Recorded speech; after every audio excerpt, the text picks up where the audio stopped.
So, welcome to this small video about the monitoring. This is the last in my series about strategic scenarios. Well, at least for now. Again, it's based on the book Scenario-Based Strategies by Paul de Ruijters. Again, I can really recommend it to digging deeper into these short video topics. In this one, I'll be talking about the monitoring, and it is a little bit of a, well, I'd say critical part of working with strategic scenarios, because if you don't do monitoring, you're just doing strategy as it has always been. So the key message in this is that you need to set up a monitoring system to ensure that you gather the benefits from working with strategic scenarios. But let's dig a little bit into it. The monitoring comes at three different levels: the contextual, transactional, and internal environments. It's kind of like I spoke about in one of the trend videos. We need to monitor what's happening within the company, what happens in the relationship between the company and the stakeholders, and in the greater environment around us. This is done in principle and to a large extent also in practical terms by having your plans set on a timeline. And for each of the different levels, you set up monitoring processes. I'll get back to that. Specific KPIs, specific things to monitor. You can go over and watch the KPI videos I've done so that you can get some more examples of specific ones. But you can also go broader and look at what is the vision of my company, which is the direction that we're moving, and what is actually making meaningful sense for us to monitor. And especially if you're looking into the options that you are having, the goals, the milestones, you need to monitor both on an internal, transactional, and contextual environment basis for all of these ones. If we're looking at the indicators are the things that you monitor or the points that you monitor. The first off, you should try to look for indicators which are leading. Leading indicators means things which will indicate something happening in the future. There are a lot of different ways to do that, but some examples of that, if you're looking for a leading indicator to competitor activities, look at their job postings. Are they looking for AI people? Well, maybe, or rather probably, they will be looking into AI as something in their organization. Are they looking at supply chain optimization? Are they looking at people with specific language skills?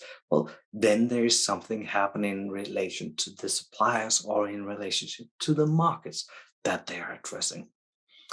Then I write controllable and I put it in a parenthesis with a question mark regarding it. You should look for indicators which you can also influence and control, especially if it is inside your company. It's easy to find things which are happening which you are not able to control. But if you are, then you should find the ones that you can control and therefore influence, and therefore see, hey, are we moving in the direction that we want, especially on the internal part.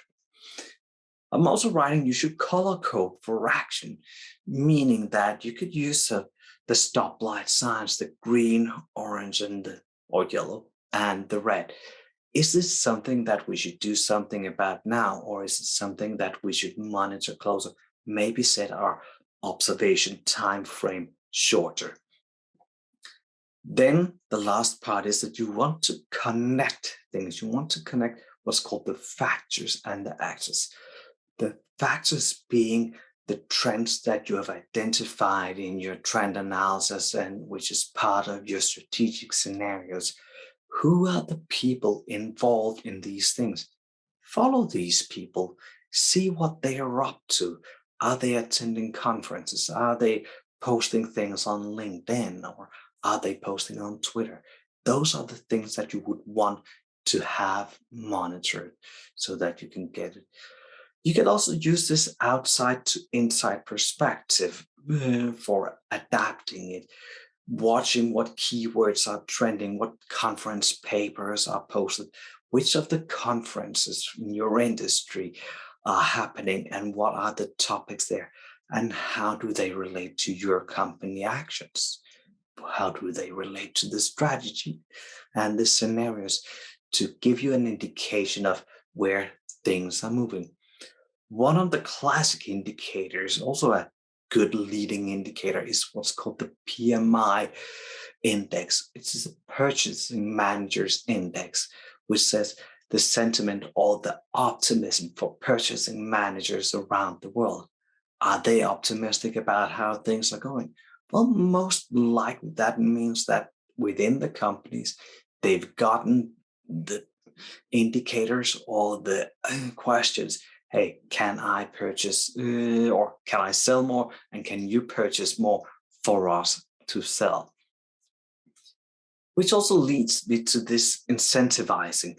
Incentivizing is how do we move these actions and how do we link the monitoring to actions? Incentivizing is one of the most difficult things to do in a business because you very, very easily get it wrong. You easily get people to do things because of incentives that you present to them. Which leads me, if I jump to the bottom section, the systems thinking, everything that you do interacts in a system in different ways.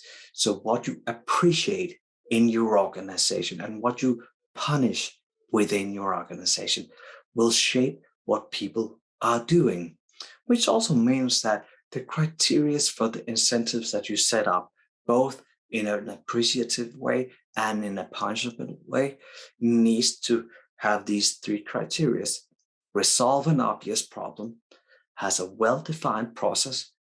The person involved in it needs to have real control, not just fake. You have a budget, yeah, but I'll set the numbers for you. And it needs to be measurable in an objective way. You need to be able to have people to trust that they are objectively measured on things that they can control. Part of the reasons why we bring this in and why it becomes more relevant these days is that there are IT systems which can gather this data. The data is out there almost always, but what to get and when to get it is the big question.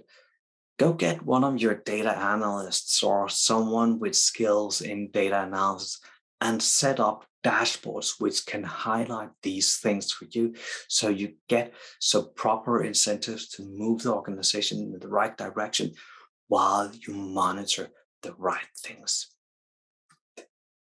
Thank you for watching this last video about the monitoring. And remember, there are more details in the KPI videos about actual monitoring points. Thank you for watching. See you later.